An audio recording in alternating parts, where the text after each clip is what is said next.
దత్తాత్రేయ నమ. జయ గురు దత్తాత్రేయ నమ.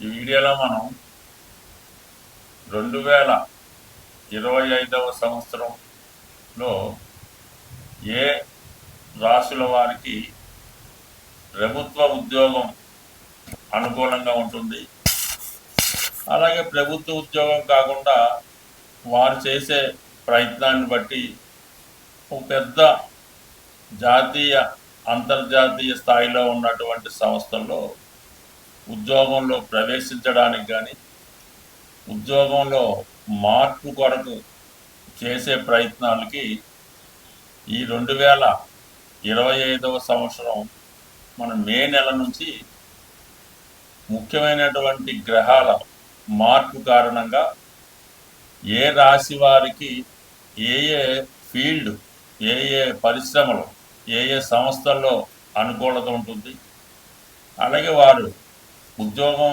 చేసుకుంటేనే మంచిదా, లేదంటే వ్యాపారంలోకి మారితే ఇంకా ఇంప్రూవ్మెంట్ సాధించవచ్చా, మరి కొందరైతే 2 రకాలుగా చేసుకుంటే ఏ విధంగా ఉంటుంది అన్న విషయానికి ముఖ్యంగా ఎవరికైనా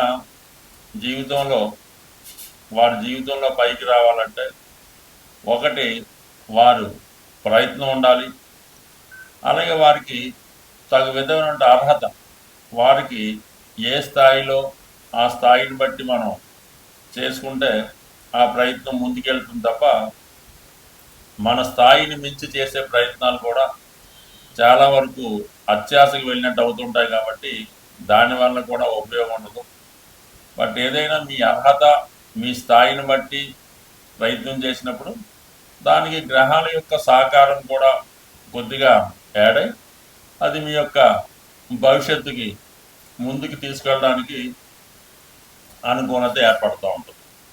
అలాగే మనం ఏదన్నా ఒక వ్యాపారం చేయాలి అనుకున్నప్పుడు వరుసగా వస్తున్నటువంటి ఆ జాతకుడి యొక్క దశలు, అంతర్దశలు, ఈ గోచారంలో ఈ మధ్యలో ఏలినాడు శని, అష్టమ శని రాకుండా కంటిన్యూగా కనీసం ఒక 10 సంవత్సరాలైనా ఒక మంచి పీరియడ్ ఉంటే ఆ జాతకుడు ఆ ఫీల్డ్లో నిలదొక్కుని దాంట్లో ధనం, నేము సంపాదించడానికి అనుకూలత ఉంటుంది. మనం ఏదైనా ఒక వ్యాపారం కానీ ఒక వ్యవహారం కానీ ప్రారంభించినప్పుడు ప్రస్తుతం ఉన్నటువంటి టైం చూసుకోవడం జరుగుతుంటుంది. అంటే ఒక 6 నెలల దాకా, సంవత్సరం దాకా టైం బాగానే ఉంది కాబట్టి ఈ ప్రారంభం అది బాగానే జరుగుతుంది. ఆ సంవత్సరం 6 నెలలు దాటిన తర్వాత నెమ్మదిగా మరి ఆ బ్యాడ్ పీరియడ్ స్టార్ట్ అయినప్పుడు మొత్తం క్లోజ్ అవ్వడం కూడా జరిగి చివరికి అప్పులు మిగిలే అవకాశం ఉంటుంది. కాబట్టి సో ఏదైనా ఉద్యోగంలో ప్రవేశించడానికి రాబోయే దశలతో పెద్దగా అక్కర్లేదు, ఫలితం అక్కర్లేదు. రాబోయే దశ బాగున్నా బాగుపోయినా ఉద్యోగంలో ప్రవేశించాక ఉద్యోగంలో ఒడిదుడుకులు ఎదుర్కొన్నా అది కంటిన్యూగా అవ్వడం జరుగుతుంటుంది. అంటే ప్రభుత్వ ఉద్యోగం అయినప్పుడు, మళ్ళీ ప్రైవేట్ ఉద్యోగం అయినా కాబట్టి కొంత ఆటుపోట్లు ఉంటాయి. బట్ ఏదైనా ఉద్యోగంలో ప్రవేశించాలనుకున్న వాళ్ళకి రాబోయే పీరియడ్ అంతా బాగలేకపోయినా ఇప్పుడున్న పీరియడ్ బాగుంటే అతను ఉద్యోగంలో సక్సెస్ అవ్వడానికి అవకాశం ఉంటుంది. అదే వ్యాపారానికి అలా కాదు, ఇప్పుడు పీరియడ్ బాగుండాలి, రాబోయే పీరియడ్ బాగుండాలి, ఆ తర్వాత రాబోయే పీరియడ్ బాగుంటేనే వ్యాపార పరంగా సక్సెస్ అయ్యే అవకాశం ఉంటుంది. కాబట్టి ఇన్ని రకాలుగా ఆలోచించి అధిక మొత్తంలో పెట్టుబడి పెట్టేవాడు ఇవన్నీ ఆలోచించవలసి ఉంటుంది. పెట్టుబడి లేకుండా ఏదో రియల్ ఎస్టేట్ లాంటిది ఏదో చేసుకుంటే దానికి పెద్దగా ఆలోచించక్కర్లేదు. కేవలం కష్టపడితే చాలు, అదృష్టం ఉంటే అదే కలిసి వస్తుంది. స్వస్తి. శ్రీమాత్రే నమ. జయ గురు దత్తాత్రేయ నమ. వృశ్చిక రాశి వారికి ఏ వృత్తిలో బాగా రాణిస్తారు అని ప్రయత్నం చేస్తే ఈ వృశ్చిక రాశి చక్రంలో సహజ అష్టమ రాశి కుజుని యొక్క ఆధిపత్యంలో ఉంటుంది. కాబట్టి ఈ రాశి వారికి రహస్యంగా చేసే పనులు అంటే గూఢచారులు ఎక్కువగా ఈ రాశిలో ఉంటారు. అలాగే అష్టమం ఆయుష్కు సంబంధించింది, దీర్ఘ రోగాలకు సంబంధించింది. అందువలన ఈ రాశిలో ఎక్కువగా డాక్టర్లు, అందులో సర్జన్స్ ఎక్కువగా ఉంటారు. అలాగే మరి ఈ రాశి అష్టమం నిగూఢంగా రహస్యంగా ఉంటుంది కాబట్టి పరిశోధకులు, సైంటిస్టులు, బాగా పరిశోధించే వాళ్ళు, పూర్వజన్మ జ్ఞానాన్ని కూడా కలిగి ఉన్నటువంటి గొప్ప మేధావులు ఈ రాశి యందు సంచరిస్తూ ఉంటారు. అంటే ఎక్కువగా నిరంతరం పరిశోధన చేస్తూ రహస్యాల్ని కనుగొనే ప్రయత్నం చేస్తారు. అంటే ఏ రహస్యాలు ఏదైనా వస్తువుకు సంబంధించింది అవ్వచ్చు, పురాణాలకు సంబంధించింది అవ్వచ్చు. ఈ విధంగా మన శాస్త్రాల్ని, ధర్మాన్ని కాపాడుతూ దేశ రక్షణలో కూడా ప్రముఖ పాత్ర వహిస్తూ ఉంటారు కుజుడు ఆధిపత్యం వల్ల. అందువల్ల వీళ్ళు ఎక్కువగా ఈ బార్డర్ సెక్యూరిటీ ఫోర్సులు, అలాగే ఈ మిలిటరీలో శత్రువుల యొక్క రహస్యాల్ని, వాళ్ళ యొక్క స్థావరాల్ని కనుక్కోవడంలో చాలా వరకు ఈ రాశిలో జన్మించిన వాళ్ళు అటువంటి వృత్తుల్లో ఉండడానికి ఇష్టపడుతూ ఉంటారు. అలాగే ఎక్కువగా ఈ రైట్స్ అవి చేస్తూ ఉంటారు. Income tax, sale tax, GST, ED వాళ్ళు ఎవడు బాగా ఎక్కువ డబ్బు సంపాదించి బ్లాక్ మనీ సంపాదించి ఉన్నారో వాళ్ళ మీద రైట్స్ చేసే ఈ డిపార్ట్మెంట్ వాళ్ళు కూడా ఈ రాశిలో ఉండడం జరుగుతూ ఉంటుంది. అంటే చాలా వరకు వీళ్ళు చేస్తున్నటువంటి వృత్తి రహస్యంగా ఉంటుంది. బయటకు ఏదో చిన్న జాబ్ చేస్తున్నట్టు ఇంకోటో కనబడుతుంటారు, కానీ అంతరకంగా వీళ్ళు ఈ గూఢచాలకు సంబంధించినవి, ఈ ఎవరు ఏం చేస్తున్నారు ఇటువంటివన్నీ కూడా కనిపెట్టి ప్రభుత్వానికి సమాచారం అందించే వ్యక్తులుగా కూడా ఈ రాశి వారు ఉంటారు. ప్రైవేట్ డిటెక్టివ్లు కూడా ఈ రాశి వారిలో ఎక్కువగా ఉండడం జరుగుతూ ఉంటుంది. అయితే ప్రభుత్వ ఉద్యోగానికి వీళ్ళు నెంబర్ వన్గా సెలెక్ట్ అవుతూ ఉంటారు. ఎందుకంటే వీళ్ళకి దశమ భావాధిపతి రవి సింహరాశి దశమం అవటం వల్ల సాధారణంగా వీళ్ళు ముద్రణాధికారం కలిగినటువంటి ఉద్యోగులుగా ఉంటారు. అయితే ఇక్కడ కుజుడు రాశి అవ్వడం వల్ల యూనిఫామ్ తప్పనిసరిగా ఉంటుంది. ఆ కారణం వల్ల ఎక్కువగా ఎక్సైజు, పోలీస్ డిపార్ట్మెంట్లో బాగా రాణించగలుగుతుంటారు.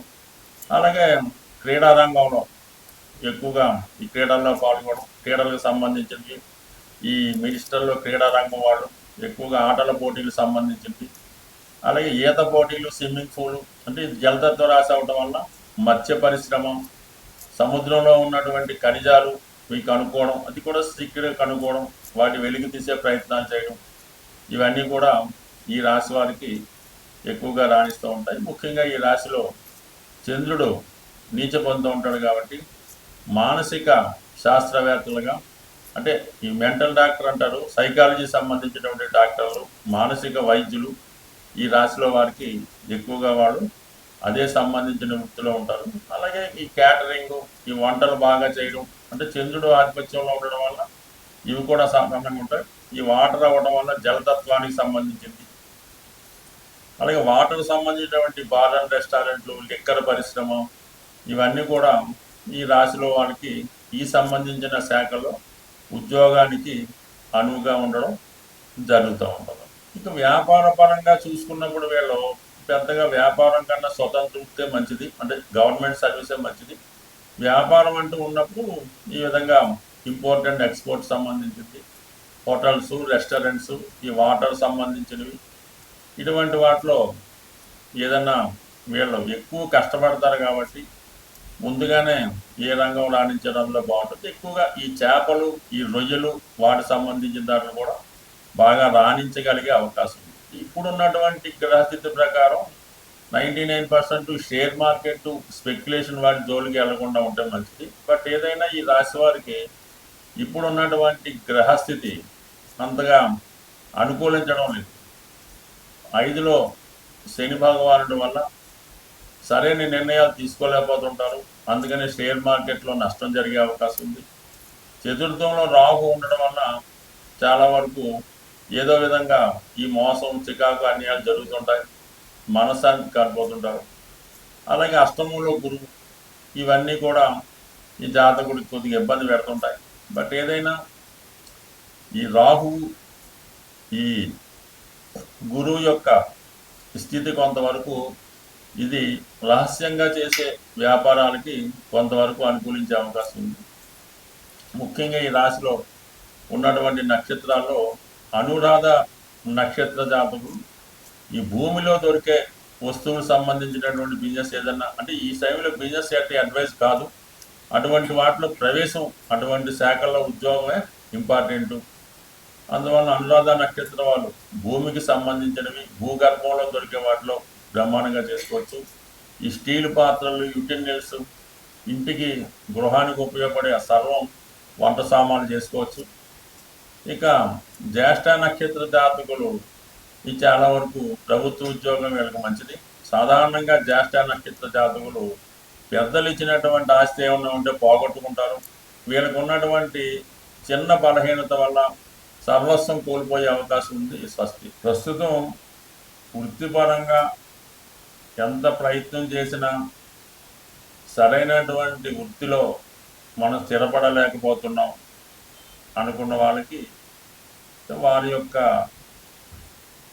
ప్రస్తుతం జరుగుతున్నటువంటి జన్మ జాతకంలో దశ అంతర్దశలను బట్టి ఆధారపడి ఉంటుంది. ఇప్పుడు మనం అనుకున్నది ఏంటంటే కేవలం కామన్గా గోచరీత్యా ఉన్నటువంటి ఫలితాలు, తర్వాత సహజంగా ఏ రాశి వారికి ఎప్పుడు ఏది అనుకూలం అనుకున్నాం. అయితే అన్నిటికీ ఒకే పరిహారం అన్నట్టుగా ఈ ఉద్యోగానికి అంటే ఒక క్రమశిక్షణ ఉద్యోగం అంటే సూర్య భగవానుడు ఖచ్చితంగా టైంకి సూర్యోదయం అవుతుంది, సూర్యాస్తం అవుతుంది.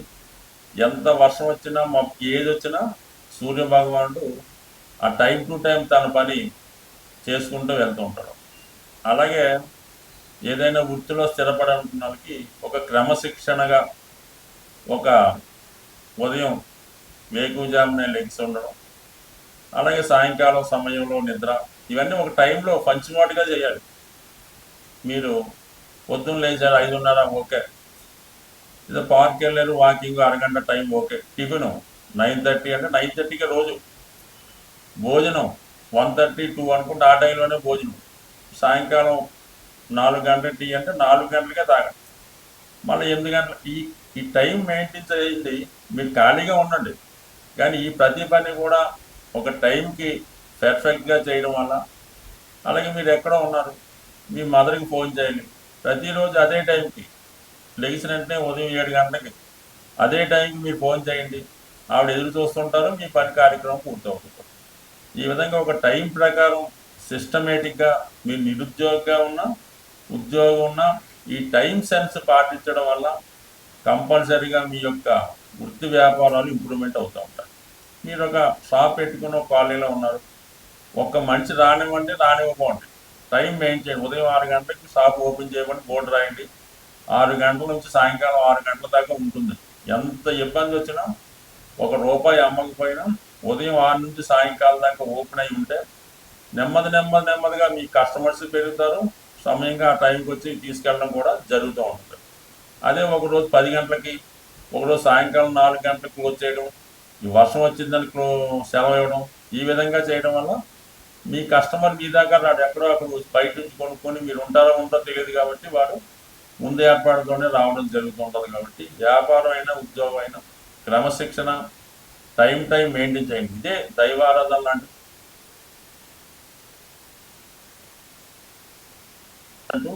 ఉద్యోగం అయినా వ్యాపారం అయినా సక్సెస్ అవుతారు. దాంతోపాటు ఏంటంటే ప్రతిరోజు సూర్య భగవానుడి ఆరాధన, అంటే అతనే క్రమశిక్షణ కారణం అవుతుంటాడు. ధనాన్ని ఇచ్చేది కూడా సూర్య భగవానుడే కాబట్టి ఈ విధంగా మీరు సూర్య భగవాన్ని పూజించుకోవడం, ఆదివారం నియమంగా ఉండడం చేయడం వల్ల కంపల్సరీగా మీరు ఏ వృత్తిలో ఉన్నా రాణిస్తారు. అయితే కొద్దిపాటి మాన్యువల్ రెమెడీ అనుకోండి, మామూలుగా ఈ జంతువులకి, అది ఆవు కావచ్చు, గుర్రాన్ని కావచ్చు, పిల్లి కావచ్చు, చెరువులో చేపలు కావచ్చు, ఈ మూగ జీవులకి ఆహారాన్ని అందించడం కూడా మీకు చాలా వరకు ఈ వృత్తిలో అభివృద్ధికి సహకరించే అవకాశం ఉంటుంది. ఈ విధంగా చిన్న రెమెడీస్, ఎక్కువగా ఈ డ్రై ఫ్రూట్స్ ఉంటాయి కదా, ఎండు ద్రాక్ష, ఎండు ఖర్జూరం లాంటివి ఏదో ఒక మీకు అనుకూలమైన రోజు ఎక్కడ ఉన్నటువంటి మరి సాధువులు లాంటి వాళ్ళకి ఈ డ్రై ఫ్రూట్స్ పంచిపెట్టడం వల్ల చిన్న వృత్తిపరమైనటువంటి చికాకులు, అంటే ఏదన్నా ప్రతిదానికి ఒక రెమెడీ, ఒక సమస్య ఉంటుంది. అయితే మనం ఆ ప్రయత్నం చేస్తూ ఈ పరిహారాన్ని కూడా చేసుకోవడం వల్ల మరి భగవంతుడి యొక్క అనుగ్రహంతో ఉపాధిలో స్థిరత్వం వచ్చే అవకాశం ఉంటుంది. స్వస్తి.